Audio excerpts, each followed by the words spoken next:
All right. Well, good afternoon. For those that don't know me, I'm Michael Gropper. I'm the chair of the anesthesia department. I've been here at UCSF a really long time, which is great because it gives me perspective over all the great discoveries that have occurred over here since the very late 1950s, 1958, when Julius Comro first came to UCSF. About a year ago, we decided that we should acknowledge George Gregory, who is a tremendous force, not only in anesthesia, but in neonatology, pediatrics, et cetera. And I especially want to welcome our colleagues from the Department of Pediatrics. I think George needs no introduction. Most known for introducing CPAP into clinical practice, which was the first intervention for neonates with respiratory distress syndrome, and worked closely with John Clements. I think I saw Joe Kitterman here, and others. That really, in a single year, markedly changed mortality in premature infants. Really a spectacular achievement. There are many of us that have had the opportunity to work with him over the years. Great to have him here in the front row, and thank you, family, for bringing him here. So we really wanted to acknowledge his contribution to this field and to pediatric anesthesia in general. I want to thank Anshuman Sharma for suggesting this and for getting this all organized, and also for our team from the anesthesia department who puts on our events and does such a great job with the organization. If I start naming them, I'll forget one, then I'll get in trouble. So I'm going to hand off to Anshuman Sharma, our Chief of Pediatric Cardiac Anesthesia, who will introduce our guest, Dr. Miller.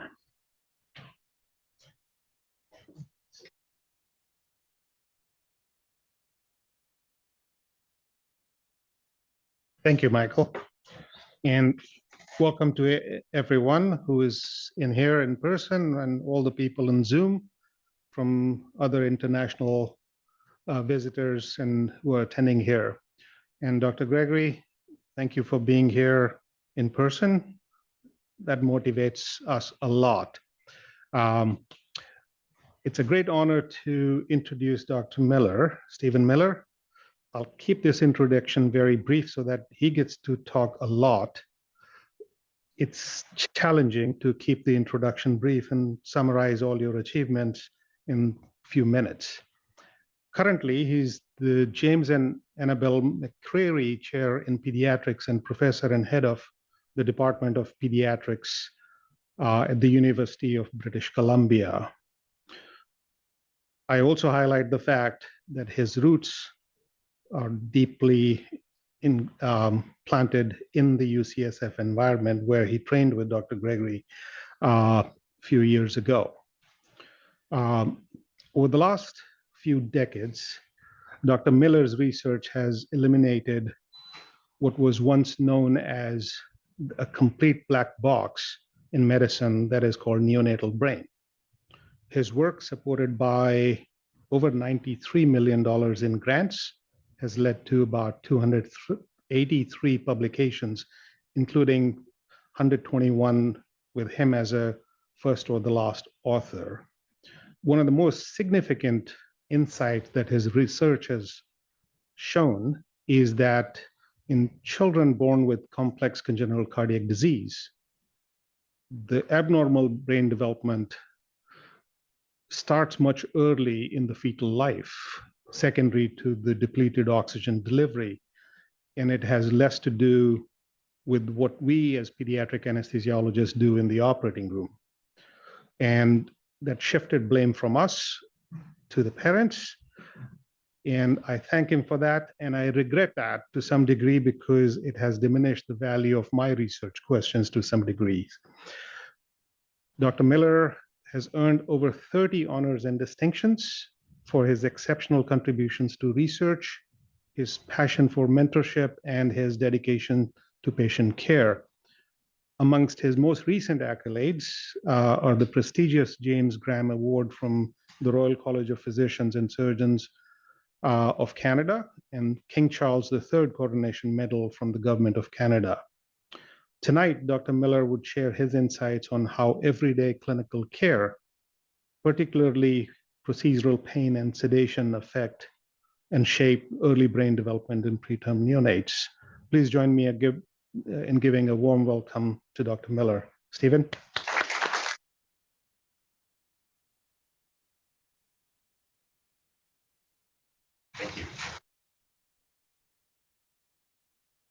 so much for the really kind introduction, and even bigger thanks for the really warm welcome. It's been a phenomenal day of interacting with some colleagues in the Department of Anesthesia and learning about the real breadth of science that your team is undertaking. I'm looking forward to more conversations tomorrow, and a real special treat to see Dr. Gregory again.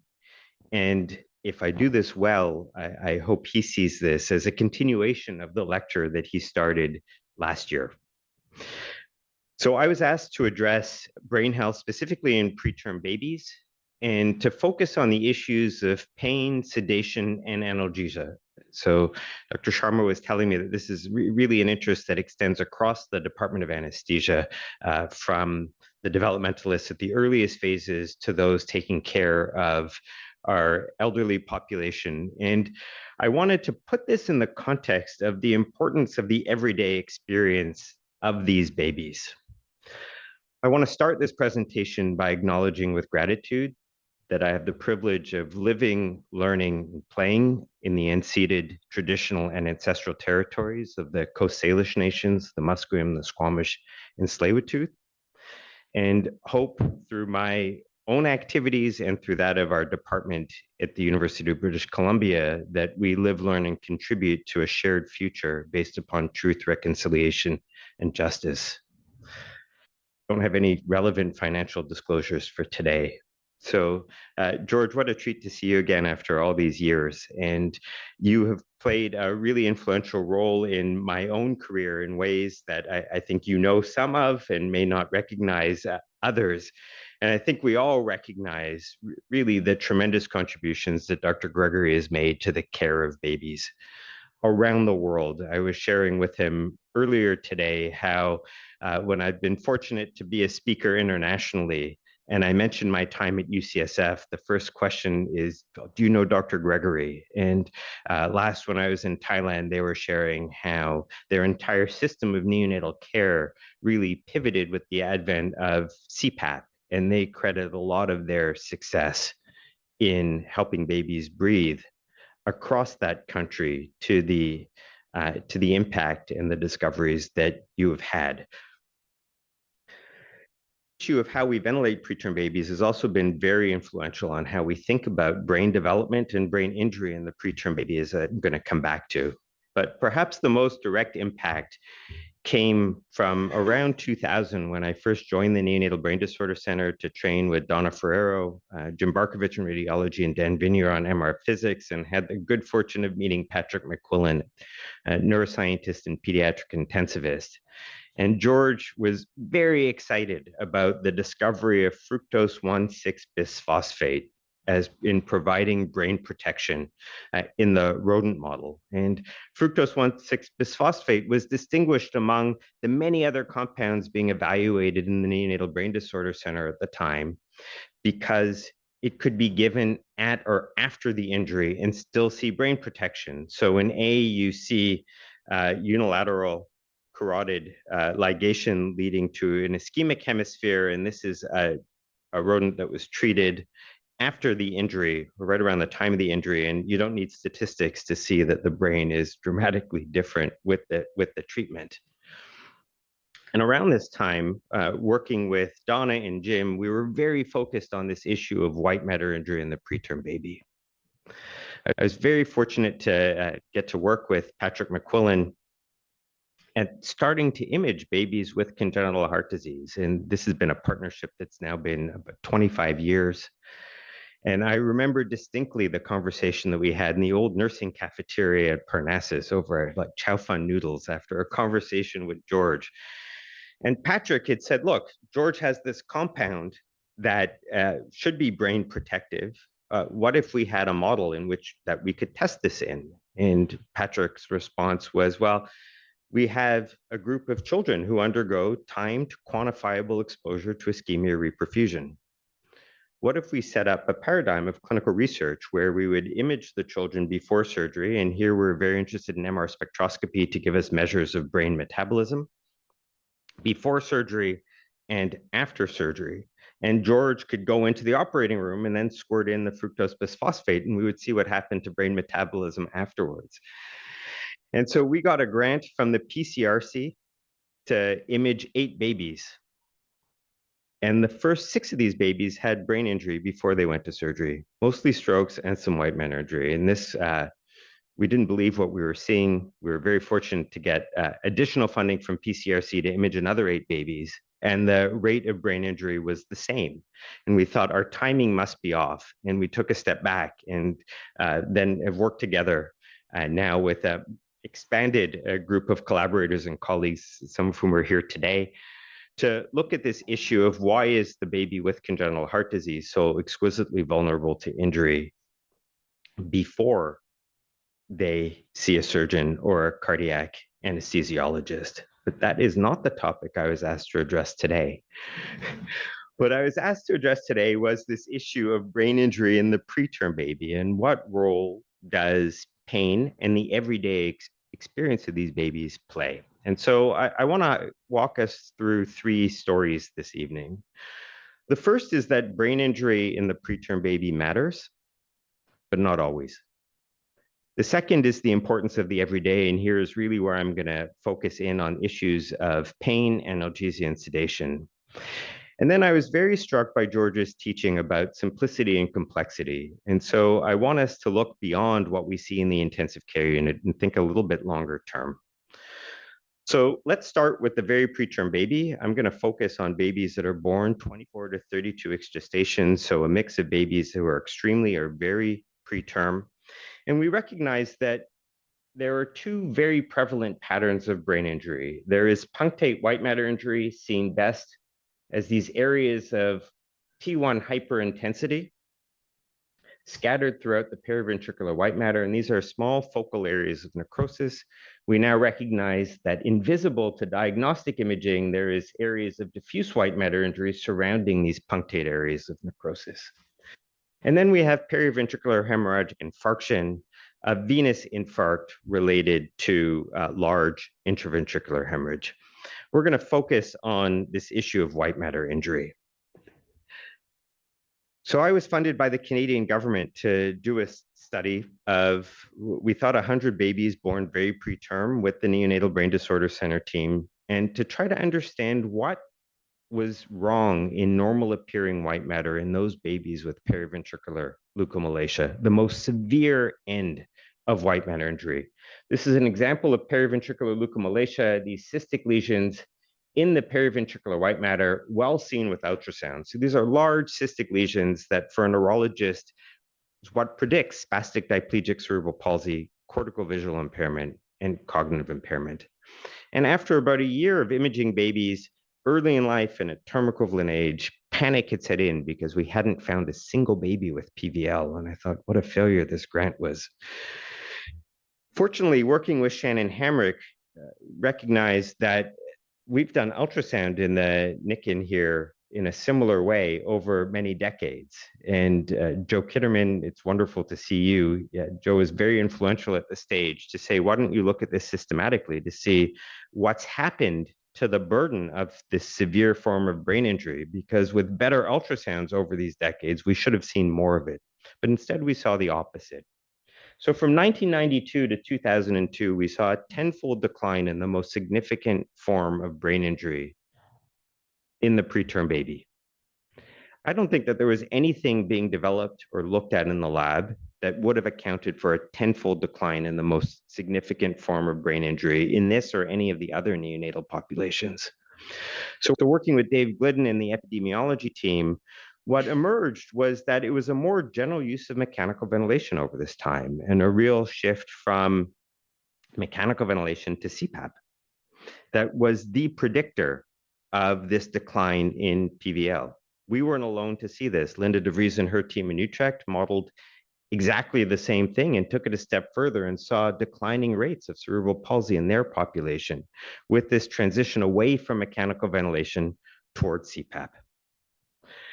The unfortunate news in this is that instead of seeing PVL, we're seeing this burden of white matter injury affecting over a third of very preterm babies, 24 to 32 weeks gestation, here and in virtually every other unit, imaging babies early in life.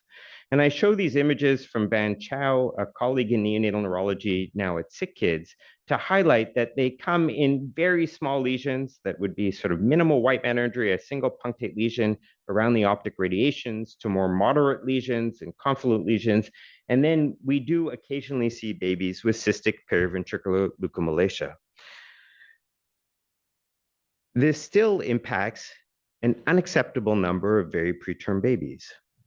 Fortunately, though, we are seeing a similar decline as we look across epochs, and this is in a more contemporary series of babies, as we look from the 2000s into the 2020s, we see a decline both in the number of babies with white matter injury, going from a third to now below a quarter, but also a dramatic decline in the severity of injury. So we're seeing much less severe injury related to even more general use of mechanical ventilation and to indomethacin. And so together, these data are suggesting that how we deliver newborn intensive care has the potential of being a brain protective strategy in itself. Now, let's come back to this issue of does brain injury matter, because there's a lot of debate in this. I should highlight that these white matter lesions in preterm babies, albeit prevalent, are very hard to see at term equivalent age. These are bright spots that, because they're necrotic, will disappear over time. And so if you're just looking at the brains at discharge, you will underestimate the burden of white matter injury in this population. So Thivya Selvanathan, an early career clinician scientist now in Vancouver, worked with Jesse Guo, an MR physicist at Sick Kids in Toronto, to quantify all of the brain lesions in a cohort of 254 babies in this 24 to 32-week gestation range. 92 of them had either white matter injury or periventricular hemorrhagic infarctions. We just looked at parenchymal injuries. They traced them all manually and then aligned them onto a common template. And so on this common template, the pixels that have an injury are in color. So you could see that most injuries are in this periventricular white matter. And warmer colors mean that you're more likely to have an injury in that location. So the central areas are where we have the greatest burden of both white matter injury and periventricular hemorrhagic infarction. Now, as clinicians, we're most interested in what these lesions mean. And so we took these maps and converted them into the odds of a concerning outcome of the Bayley Scales of Infant Development 3 at 18 months of age. And so here we have the odds of Bayley scores less than 85, or less than 1 standard deviation of the expected mean for motor, cognitive, and language outcomes. And what you see on these maps is that the most common lesions aren't the most predictive of outcome. In fact, here, it's the lesions in the sensory motor areas that are most predictive of motor outcomes, as you expect. It remains harder at earlier ages of follow-up to predict cognitive and language outcomes. So not all lesions in the brain have the same importance as we try to project forward to neurodevelopmental outcomes, leading Thivya to the conclusion that brain injury size and location matter, but not always. And so to try to dig a bit deeper into this, we're now pursuing the issues of how do these lesions disrupt the development of connectivity of the brain. And this is another area where UCSF really has been a world leader. This is just one of the many papers from the teams here. This is from Duan Zhu and his team, looking at connectivity as it evolves from the preterm age through to adulthood. And you could see just how dramatically different the connectome is across these ages. And so looking at brain connectivity, we wanted to ask, could that give us some clue why lesions that look the same on diagnostic imaging have different importance for neurodevelopmental outcome? And these are slides from Thivya highlighting how similar lesion size or location may have different outcomes, but lesions that look quite different may have similar outcomes across these maps. And the hypothesis here is that while these lesions may look the same to diagnostic imaging, if you probe a bit deeper with quantitative connectivity measures, you might see, in fact, while these lesions look similar on diagnostic MRI, there are dramatic differences in how they influence the developing connectome. So we have some early data from these methods. If we take all of these lesions mapped out onto the common template and now bring in the expected connectivity through normative neonatal data, we see both periventricular hemorrhagic infarction and white matter injury, so parenchymal lesions shown in blue, have dramatic changes in the connectome over time. So we see these punctate lesions, but we're really lesioning the connectivity of the brain. They're not isolated punctate lesions in the brain. These have much more widespread impact. And does that matter? Absolutely. So disconnections in motor pathways are strongly predictive of abnormalities in motor function later on, particularly when they involve subcortical structures, the basal ganglia and the thalamus. We have signal for cognitive and language outcomes, and these become even stronger the longer we follow children and have more robust assessments of their cognitive and language outcomes. So while brain injury in the preterm baby is really characterized by these focal strokes, periventricular hemorrhagic infarction, or the far more prevalent punctate white matter lesions, these really are lesions of the brain's connectome. And so rather than thinking about lesions as a static lesion, we really need to be thinking about how these influence the trajectory of brain development, in particular connectivity of the brain. And so that brings us to the importance of the everyday experience of these babies and how that everyday experience may also influence this dramatic development of the brain. And here I'm going to focus on pain, analgesia, and sedation. When I left UCSF at the end of 2005 to move up to the University of British Columbia, I was very fortunate to meet Dr. Ruth Grunow, who has been a pioneer in understanding pain in the developing brain. And this has been another partnership that I've been so grateful for over my career. Ruth has shown over many years that the greater the exposure to procedural pain, which she defined as the number of skin breaking procedures. So she recognized early on how challenging it is to infer the experience of pain in a preterm baby. So she just was very operational about it. How many times are you being poked? She saw that the greater the poking, the greater the number of invasive procedures, even when you account for how sick the baby was and how much morphine they were exposed to, the greater the cognitive concerns and the greater the burden of behavioral concerns, particularly internalizing behaviors.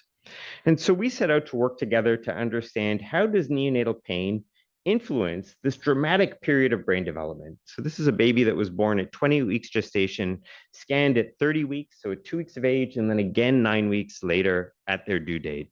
And you can see on these axial images, even before we get into the connectome, that this is just such an amazing period of brain development over this time. The brain is transformed as you go from a smooth cerebral cortex to a sulcated and gyrated cortex, an unmyelinated brain to a brain that now has myelination in the voluntary motor pathways.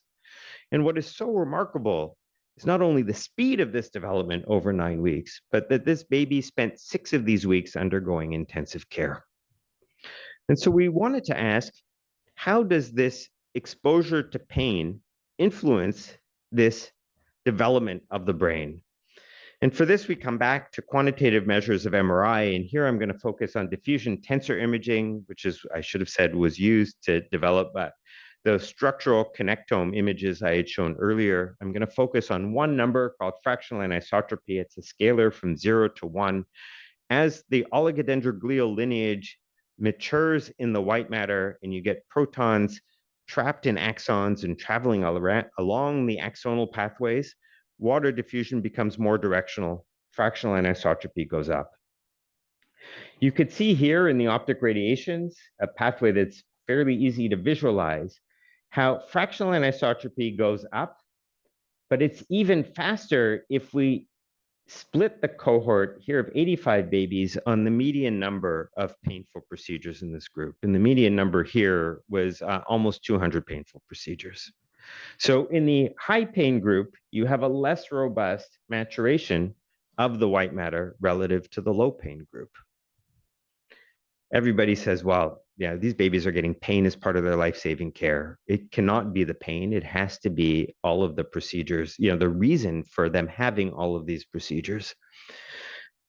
So again, we turn to our epidemiology colleagues to help us model this. And even when we account for all of the elements of neonatal illness that we could think of, including the treatments for pain, we continue to see that skin-breaking procedures, the burden of invasive procedures, is a predictor of how well your fractional anisotropy is increasing as you go from scans early in life to term equivalent age. For many people, that still wasn't enough. So they would say, you must not have adjusted for something in this. And so if we tease apart the diffusion data one step further, and if we think about this room, right, if we put a proton in this room, it's going to bounce around. There's lots of room for free water diffusion. It's a bit of a rectangle, so maybe there's some direction. If we take that proton and put it in the microphone, it's now going to be highly directional along the microphone axis, high fractional anisotropy. So we could do this by either stretching this room out infinitely, or we could trap the water in. And so we have two components of diffusion, the axonal component and the glial component. And I don't want to over-infer this because we're all clearly not imaging the cells. But if we divide fractional anisotropy into these two components, what we would infer to be the glial component would be predicted by all of these things. To date, pain is the only thing that we've identified in these imaging studies that's predicting what should be the axonal component of diffusion. So there's something different about the diffusion tensor signature for pain. I just want mentors to ask you the hard questions. And it was Donna Ferrero at a Pediatric Academic Societies meeting who said, okay, the diffusion data gets us one step further, but there's good neurophysiology data to say that pain is not being gated appropriately through the thalami of very preterm babies. So why don't you show me a difference in the thalamus, and then I'll believe that pain is getting into the developing brain.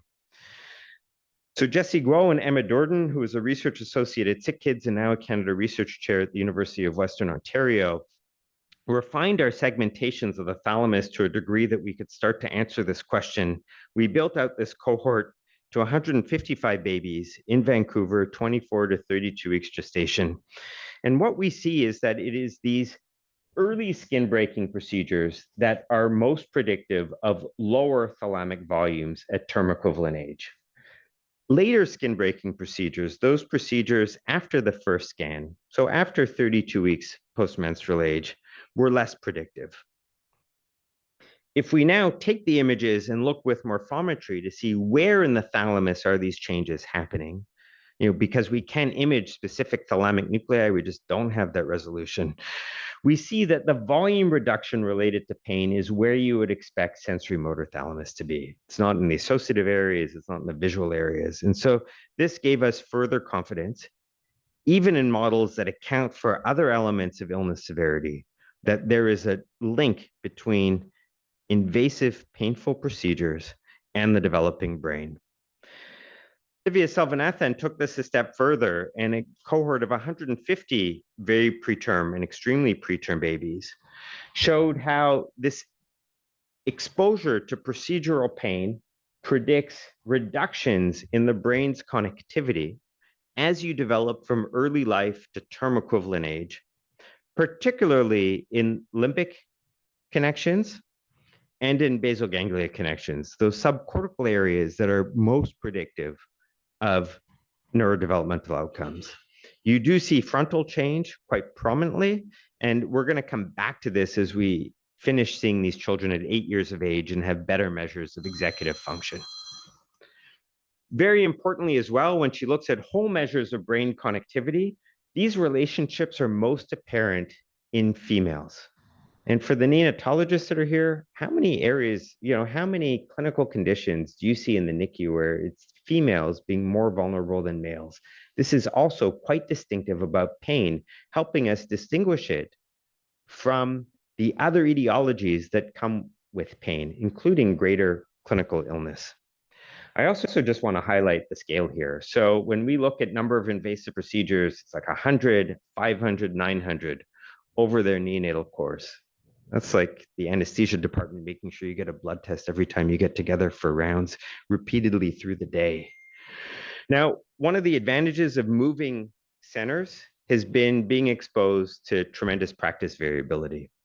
And there's no area where I've seen more practice variability in our neonatal intensive care units than in the management of pain. So Thivia worked across our NICUs. I'm not going to name them. I will say that there's one NICU in Vancouver and 2 NICUs in Toronto. They have different practice profiles, but because we've been counting all of these invasive procedures, we could look at the exposure to sedation and analgesia, accounting for the number of invasive procedures. So if you look across the NICU, site 1 is in blue, site 2 is in green, site 3 is in orange. The p-value is not projecting. I don't think you need p-values to see that there are really dramatic differences, right? Some NICUs, we get much more exposure to midazolam for long periods of time, but a ban on sucrose, and other NICUs, lots of sucrose, high variability in the use of fentanyl and in morphine.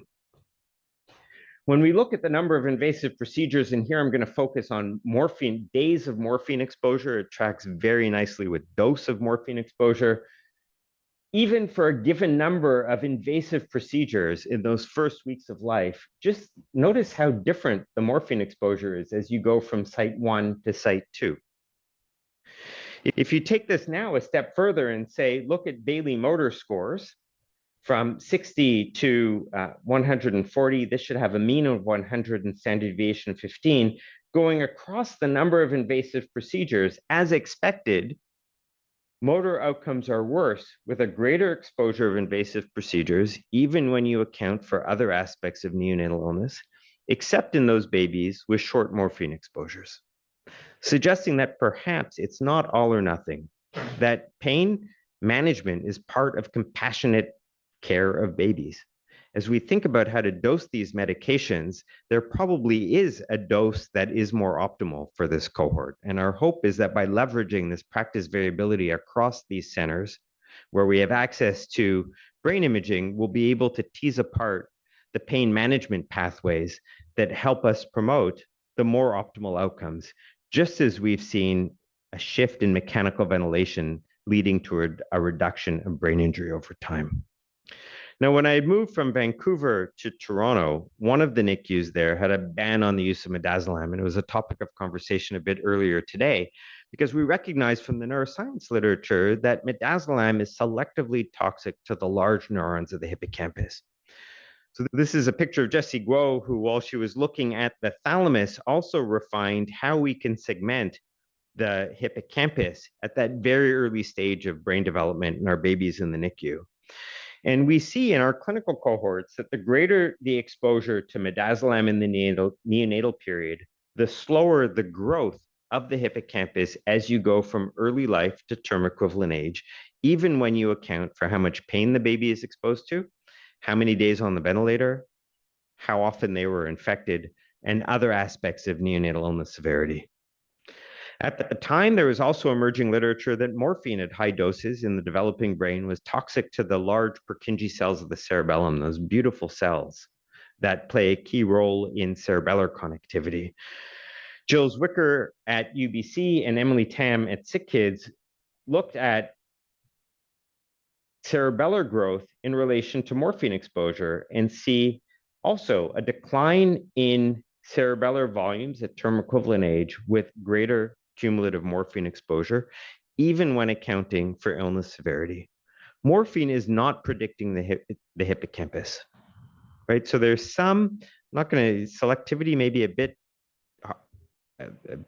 of an overstatement because we're not looking at the cellular structure, we're just looking at volumes on imaging, but the signal seems to be very distinct based on the exposure. And what about sucrose? At the time, I was working in a NICU that wasn't using sucrose, so it was Julianne Schneider who came from Lausanne with beautiful imaging on 51 babies in their NICU, imaged early in life, at a midpoint, and then again at term equivalent age. And in their NICU, they used glucose because they didn't have access to sucrose for procedural analgesia, and they tried to minimize morphine use. And what we see is that cerebral volumes are lowest in those babies exposed to high glucose, particularly if they were female, even when you account for how much pain they're exposed to. And the amount of glucose exposure predicts lower motor scores, particularly in females, even when you account again for pain and sex. Now, pain, I mentioned, predicts higher internalizing behaviors. And so in this multi-center cohort, working with me and McLean, a postdoc with Ruth and I now in Auckland, we looked at 192 very preterm baby. Site 1, no sucrose, 2 sites with a good amount of sucrose use, and applying propensity scores to understand why they're getting the sucrose. Neonatal pain predicts higher internalizing behavior at 18 months of age. Sucrose dose was not associated with internalizing behavior once you account for pain, but it didn't attenuate that relationship. So while sucrose may be changing what we see in the babies in their facial expression, it's not changing the relationship that we see between pain and neurodevelopmental outcome. So at this point, I'm sure some of you are saying, well, everything's bad for the brain. What do you do? I've worked now in several NICUs, all highly attuned to trying to prevent pain. And it was Linda DeVries, one of the founders of neonatal neurology as a discipline, who spent time with us in Vancouver and pointed out, you poke your babies a lot. And the reason she identified we're poking our babies a lot relative to what they were doing in Utrecht is that we take their central lines out a lot.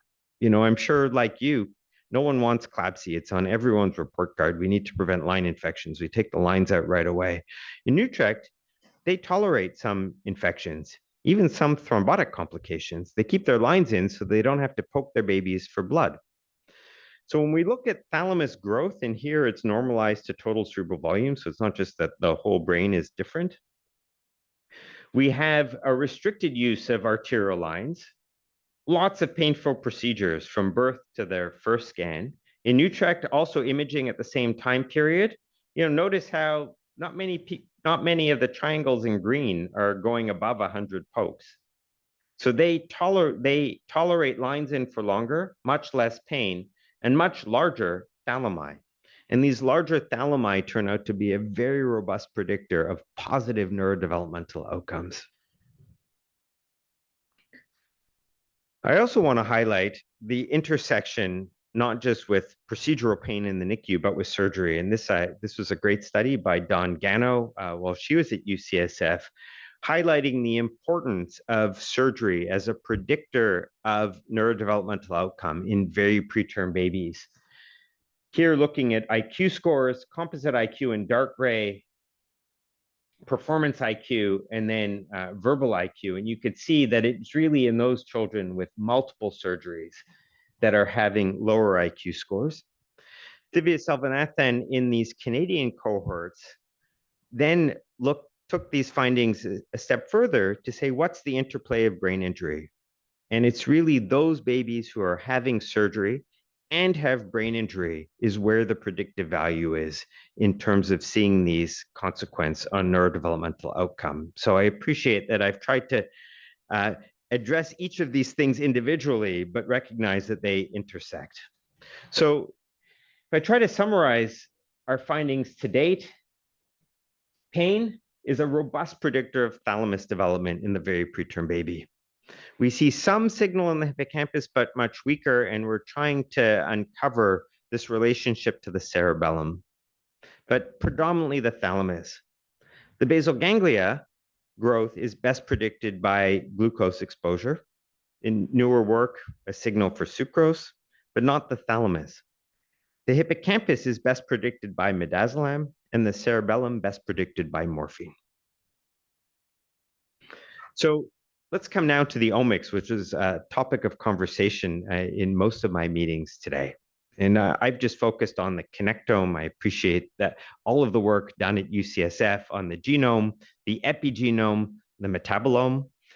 I know for all of the neonatal follow-up people and the neurologists in the room that the most important ohm for child development is the home.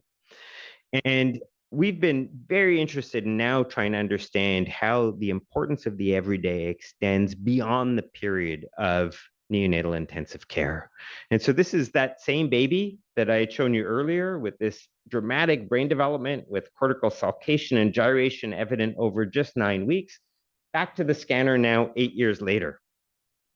the brain is transformed again. So now the cerebral cortex, instead of being dark relative to the white matter on these T2 images, is bright because the white matter is fully myelinated. You can make out the development of the subcortical structures, the basal ganglia and the thalami. And what we've recognized is that as we look longer term, it is far more, neurodevelopmental outcome is far more predicted by this trajectory of brain development than by these punctate lesions that we see in the white matter.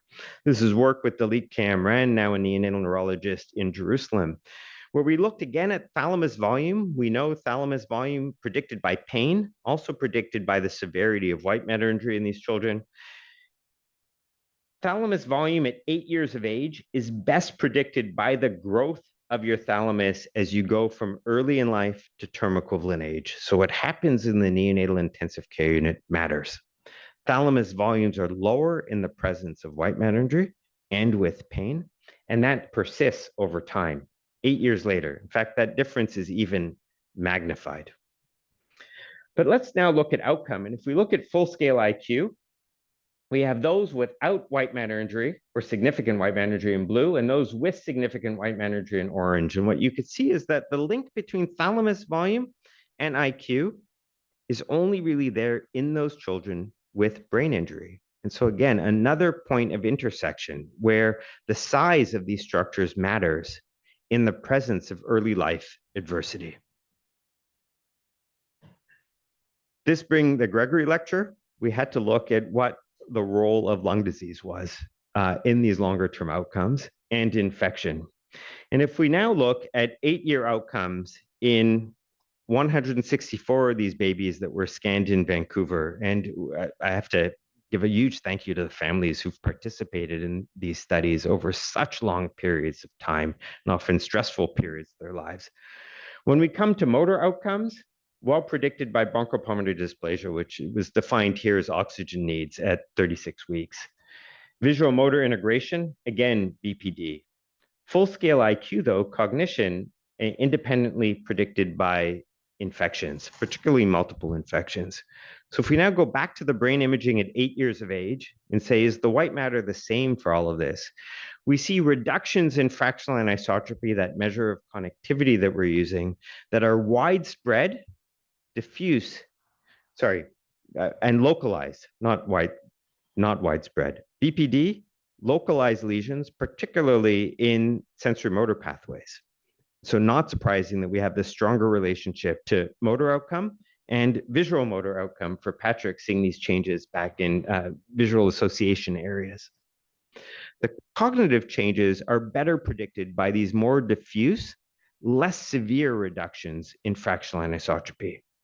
And so the brain imaging is providing us yet more dimensions to help tease apart both the complex web of exposure in the intensive care unit and also the complexity of neurodevelopmental outcomes that we see over time. Let's come back to midazolam, and I want to highlight that this is not a transient phenomenon. So if we now look at this cohort at 8 years of age with even better hippocampal imaging, it's amazing when you see the brain that's fully myelinated, how much more signal there is relative to the babies. And we could start to segment various regions of the hippocampus, including the subiculum. Whole hippocampal volumes lower with neonatal midazolam exposure, particularly in boys. Pain, girls, midazolam, more vulnerability in boys.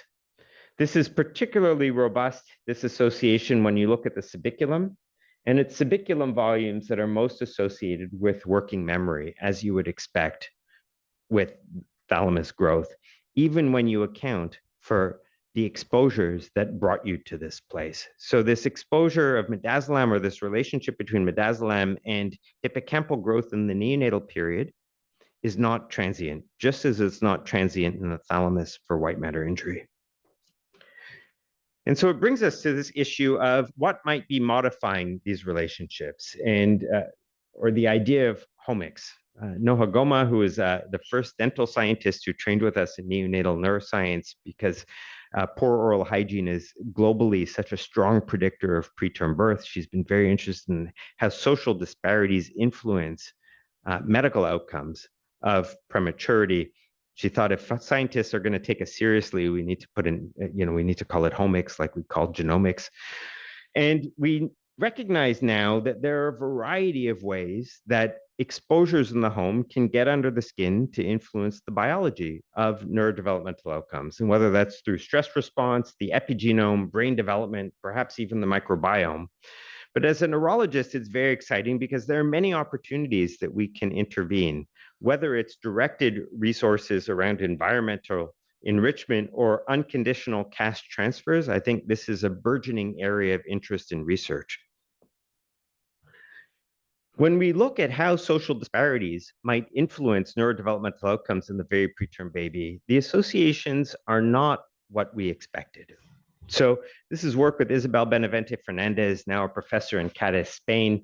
When she was with us in Toronto, she worked in a population where 50% of people of childbearing age were unemployed. And so she came to look at bronchopulmonary dysplasia in the brain, but instead shifted to look at social disparities. And what we see when we look at a high resource setting like Vancouver, where 60% of our cohort moms had a college degree, 20% high school or less, and 20% had a postgrad degree. Maternal education turns out to be a very robust measure of socioeconomic status, tracks very well with income and other measures. That brain injury does what you would expect in the middle and lower socioeconomic status groups. And I would say that most of the literature looking at social disparities focuses on what's happening here. But look what's happening up here. In the highest SES homes, white matter injury isn't mattering. So in the solid line is the outcomes in those without white matter injury. In the dashed line, it's in those with white matter injury. And because of the work with Jesse Guo, we can model a quantifiable amount of brain injury. So we're comparing even amounts of brain injury through these groups.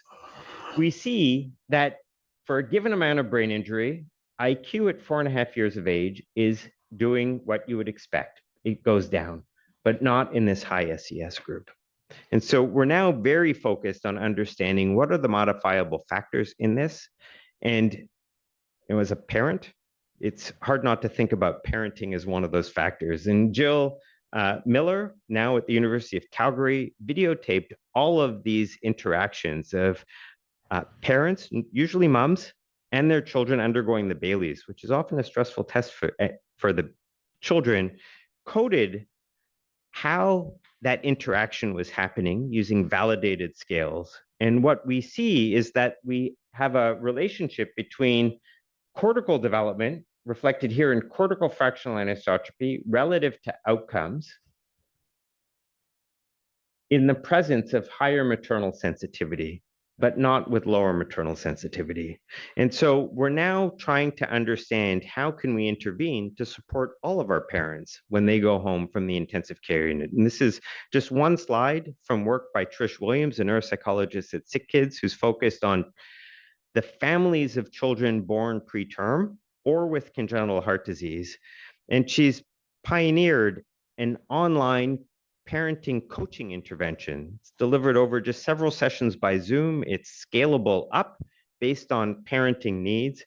And she is defining a very robust reduction in behavior concerns in children with this parenting intervention. So I don't want to leave the impression that socioeconomic status is a fixed construct. I think it's a marker of where we have opportunity to better support families after their intensive stay. So I hope in the time that we've had together to have highlighted that promoting brain health in the preterm newborn is a reality, whether you're thinking about this through their intensive care course or through their course at home. And that a key element of this is the importance of the everyday management of pain. And to our earlier conversation, while we've come some way, we still have so much more to learn. And I am optimistic that that's going to happen together. And so with that, I want to thank my colleagues, collaborators, sources of support, particularly the parents who participate in these studies, and now the youth. And a special thanks to my UCSF collaborators and friends, now 25 years and on. Thank you so much for having me back.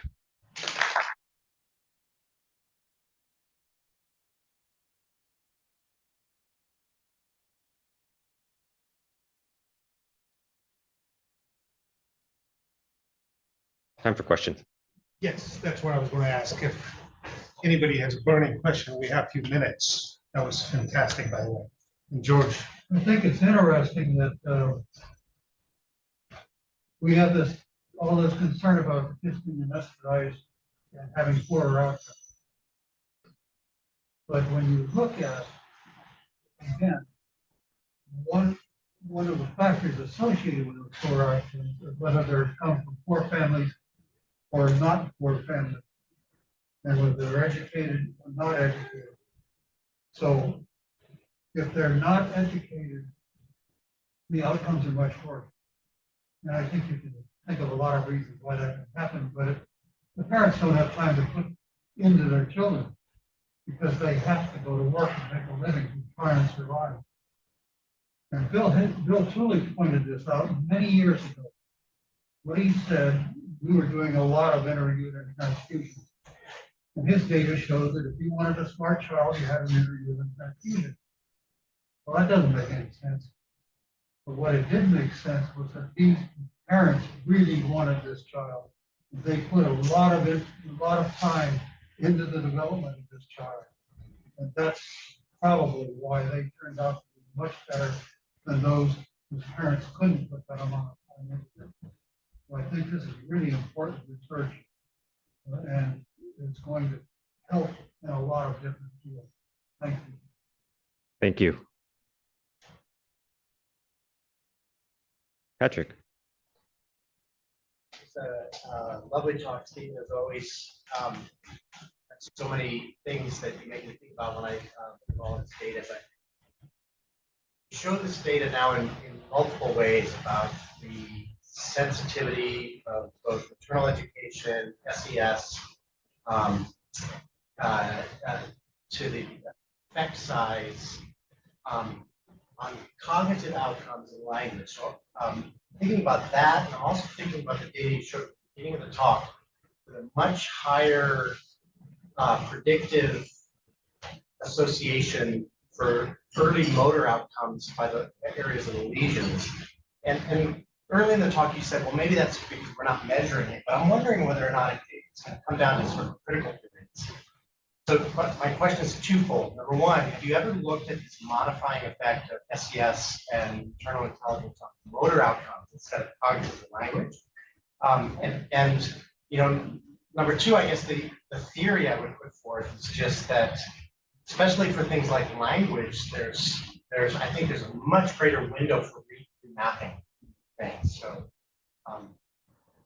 yes, some outcomes we can affect and others. So great question. We do have data that looks fairly similar for motor outcomes. The effect size isn't as large, but graphically, it looks very similar, which as a neurologist actually came as a surprise to me. Might there be these critical windows? Possibly. And I think that when we think about these interventions, when should they happen? There's been a lot made of the Heckman equation, that the greatest investment in human capital we can make as a society is in the early years. That's I think really shifted the field to, how we think of policy for the first 1,000 days. At the last Pediatric Academic Societies, Dieter Volke in his presentations really challenged that idea and showed how interventions for youth really had these dramatic outcomes. And so I'm not suggesting that these critical periods don't exist, only that we're just scratching the surface of that understanding.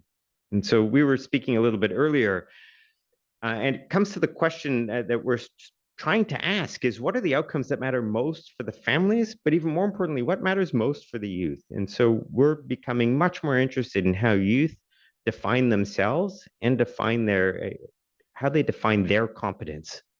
And one of the questions for that is going to be whether that is best predicted by motor outcomes, cognitive outcomes, or language outcomes. So what brings youth to define their outcomes as positive? Because I think that's going to be the most important measure of thriving. Working backwards to understanding how these different elements of neurodevelopment evolve over time is fascinating. And we're starting to, I think, have the statistics like latent profile analysis to try to tease that apart. And that's another group in the lab that's trying to get at your question more systematically. Michael. So thank you for that. That's great. It makes me, I'm an adult intensivist anesthesiologist. A couple things. First question I'd ask is, how has your practice changed based on, treating babies that appear uncomfortable in ICU? And second, at least in adults, and I know we have Dr. Juan here who's an expert in this, which is, the pain is very subjective, certainly in adults. And for example, in the ICU, the leading cause of pain is actually back pain and lying in bed. It's not necessarily getting poked with a needle. So just about your confidence, I think we can all agree getting poked with a needle is painful. It seems pretty universal, but whether there's any subjective part, you talked about some gender differences, for example, but how has your practice changed because of this work you've done? Yeah, maybe by disclosure, I should say that I'm only a neurologist. And so people rarely ask me to treat pain.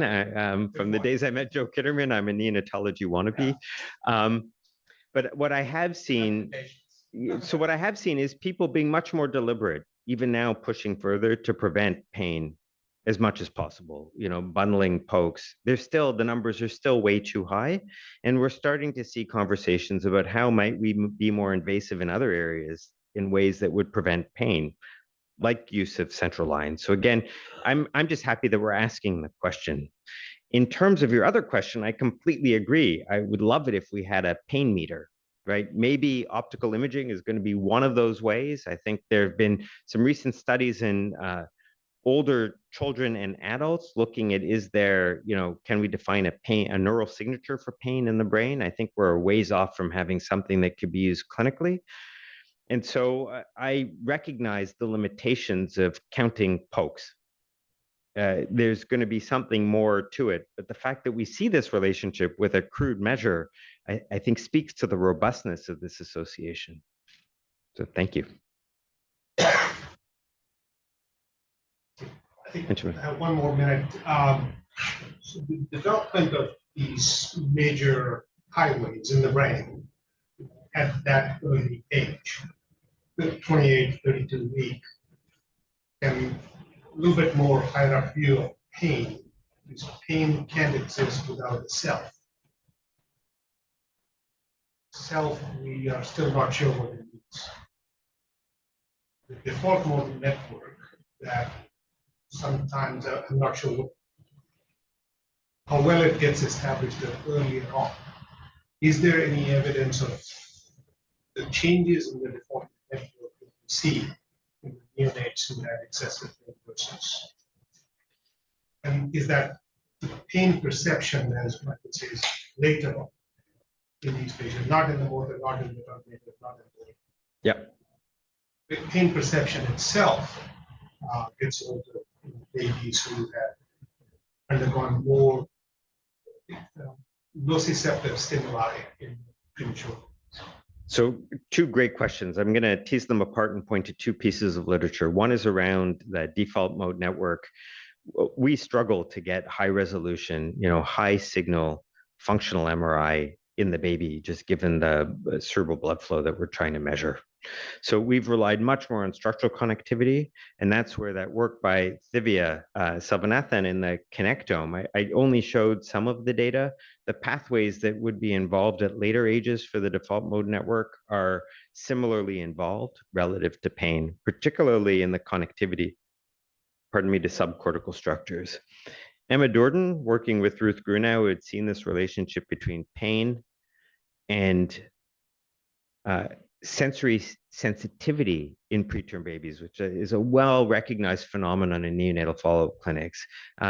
In the last few years, Emma had linked that with Ruth to thalamus growth in the neonatal period.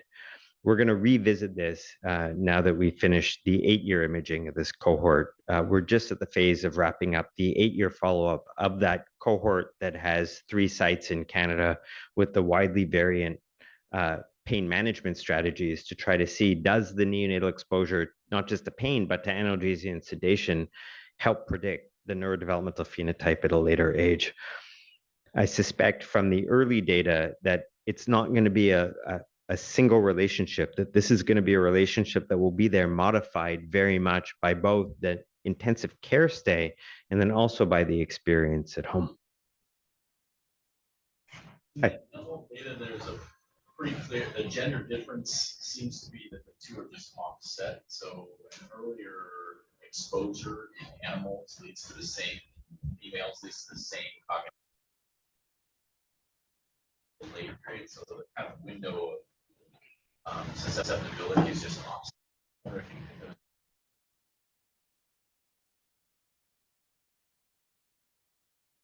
Yeah, I wish that there was. I think it's a really great point. I think when we look at the signal for pain, it's greatest for the early procedural pain. So the pain that's happening in the first few weeks.